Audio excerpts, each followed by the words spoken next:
Class 9th के लिए मेरा फर्स्ट वीडियो है।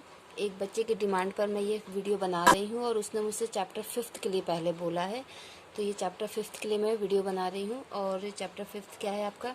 Introduction to Euclid's geometry. ठीक है, चैप्टर 5th क्या है आपका? Introduction to Euclid's geometry. ये एक बहुत बड़े मैथमेटिशियंस थे, ये 300 BC के आसपास के मैथमेटिशियन थे। इन्होंने ज्योमेट्री के ऊपर बुक्स लिखी हुई थी और टोटल 13 बुक्स लिखी हुई हैं, जिनको एलिमेंट्स के नाम से सब जानते हैं। ठीक है, तो पहले मैं आपको बेसिक चीज़ें बता देती हूँ, उसके बाद आपको इस चैप्टर से रिलेटेड चीज़ें बताती हूँ।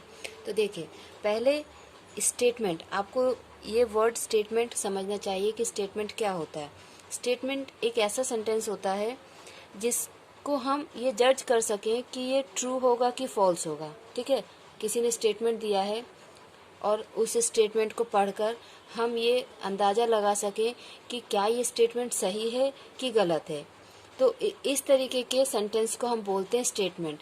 जैसे कि हमारे पास लोन्स के मिनी स्टेटमेंट आते हैं, हम बैंक से ATM से मिनी स्टेटमेंट निकालते हैं, क्रेडिट कार्ड और डेबिट कार्ड के स्टेटमेंट्स आते हैं, और पुलिस में जो आई विटनेस होते हैं वो लोग अपना स्टेटमेंट देते हैं, या जो विक्टिम्स होते हैं वो भी अपना स्टेटमेंट देते हैं। ठीक है, वो स्टेटमेंट देने के बाद फिर उस स्टेटमेंट पर वर्क किया जाता है कि कितना सही है और कितना गलत है। तो उस तरीके के जो सेंटेंस होते हैं उनको हम कहते हैं स्टेटमेंट। ठीक है, ये फर्स्ट आपको टॉपिक क्लियर हुआ। सेकंड है ज्योमेट्री। सेकंड टॉपिक हमारा क्या है? ज्योमेट्री। तो ज्योमेट्री क्या होता है? The study in mathematics of lines, shapes and curves. Geometry हम उसको कहते हैं जिसमें हम लाइंस का, शेप्स का और कर्व्स की स्टडी करते हैं, और ये सारी चीज़ें मैथमेटिक्स के अंदर आती हैं। ठीक है, तो ज्योमेट्री किसको कहते हैं? उस पढ़ाई को जो मैथ के अंडर आती है, जिसमें हम लाइंस के बारे में, शेप्स के बारे में और कर्व्स के बारे में पढ़ते हैं। अब देखिए, जो टर्म ज्योमेट्री है ये एक इंग्लिश वर्ड है, ग्रीक वर्ड है, जियोमेट्रॉन। ज्योमेट्री वर्ड कहाँ से आया है? जियोमेट्रॉन से आया है। ठीक है, और जियोमेट्रॉन के अगर इस वर्ड को 2 पार्ट्स में डिवाइड किया गया है, जिसमें से जियो का मतलब होता है अर्थ। ठीक है, जियो का क्या मतलब होता है? अर्थ, एंड मेट्रॉन्स का मतलब होता है मेजरमेंट। ठीक है, लेकिन ज्योमेट्री सिर्फ अर्थ से रिलेटेड मेजरमेंट नहीं होते हैं। ठीक है, ज्योमेट्री में हम जितने भी शेप्स होते हैं, कर्व्स होते हैं, उन सब का मेजरमेंट करते हैं। लेकिन ये ज्योमेट्री वर्ड आया कहाँ से? ये इंग्लिश ग्रीक वर्ड है जियोमेट्रॉन, जिसमें से जियो का मतलब होता है अर्थ एंड मेट्रॉन का मतलब होता है मेजरमेंट। ओके, अब हम आते हैं किस पे? यूक्लिड्स ज्योमेट्री पे। यूक्लिड ज्योमेट्री के अंडर क्या होता है? The study of plane and solid figures on the basis of axioms and theorems. ठीक है, यूक्लिड्स ज्योमेट्री में हम प्लेन्स में जो 1D और 2D के फिगर्स होते हैं, ठीक है, एंड सॉलिड जो 3D के फिगर्स होते हैं, उनके बारे में पढ़ते हैं। और उनके बारे में पढ़ते हैं किसके बेसिस पे? Axioms and theorems. तो देखिए, थ्योरम वर्ड तो आपने सुना होगा। ठीक है, थ्योरम्स होती हैं, उनको हम स्टेट एंड प्रूफ करते हैं। ठीक है, आपके लिए ये जो नया वर्ड है, ठीक है, आपके लिए नया वर्ड क्या है? एक्सियम्स। तो इसके बारे में मैं आपको आगे समझाऊंगी। ठीक है, तो यूक्लिड ज्योमेट्री क्या होती है? यूक्लिड ज्योमेट्री के अंडर हम प्लेन्स और सॉलिड फिगर्स के बारे में पढ़ते हैं। ठीक है, सॉलिड फिगर्स क्या होते हैं? ये आप फिजिक्स में पढ़ते हो, साइंस में पढ़ते हो। सॉलिड फिगर्स वो होते हैं जो स्पेस ऑक्यूपाई करते हैं, जो 3D फिगर्स होते हैं, जैसे क्यूब, क्यूबॉइड, सिलेंडर, कोन। ठीक है, सॉलिड फिगर्स, स्फीयर, हेमिस्फीयर, ये सॉलिड फिगर्स होते हैं। ये सॉलिड नहीं भी हो, लेकिन ये 3D फिगर्स में आते हैं और ये स्पेस ऑक्यूपाई करते हैं। ठीक है, तो हम सॉलिड फिगर्स के बारे में और प्लेन्स के बारे में पढ़ते हैं किसके बेसिस पे? थ्योरम्स के बेसिस पे और एक्सियम्स के बेसिस पे।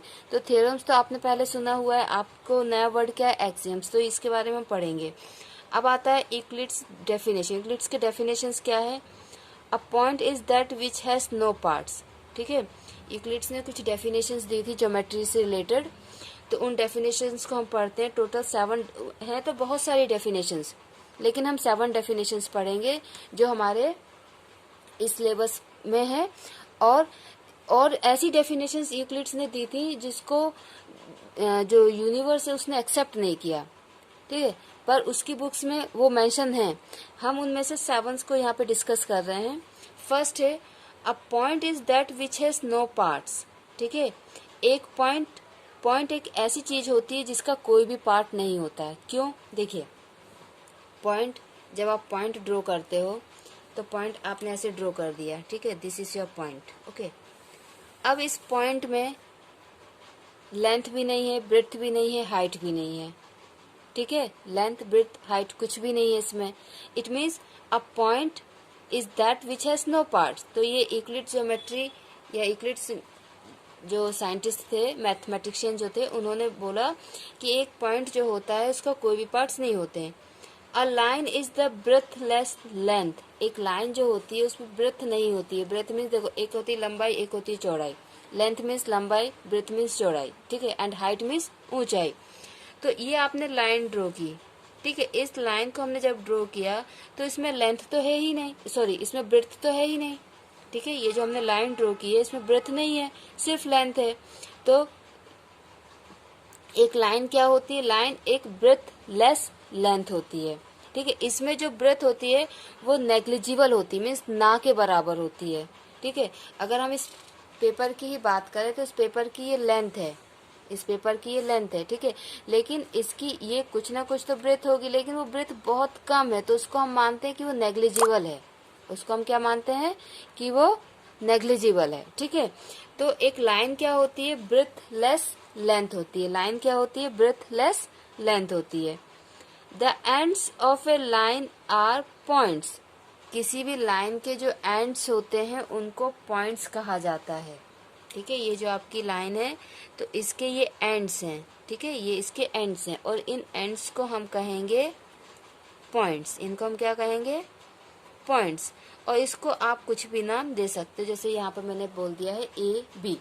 ठीक है, तो यूक्लिड की डेफिनेशन के अकॉर्डिंग जो एक लाइन होती है उसके एंड्स जो होते हैं उनको हम पॉइंट्स कहते हैं। ठीक है, the edges of a surface are lines. कोई भी आपने सरफेस ड्रॉ किया है, 2D फिगर, रेक्टेंगल, ट्राइंगल, ठीक है, स्क्वायर, रोम्बस, कुछ भी आपने अगर ड्रॉ किया है, ठीक है, ये आपने ऐसे ड्रॉ किया है या फिर आपने ऐसे ड्रॉ किया है, तो ये जो होती है ना, इसको हम कहते हैं लाइंस। मतलब जो एजेस मीन्स किनारे जो होते हैं ना, ठीक है, उनको हम बोलते हैं लाइंस। किसी भी प्लेन फिगर के एजेस को हम लाइन कहते हैं। Okay, fifth, a surface is that which has a length and breadth only.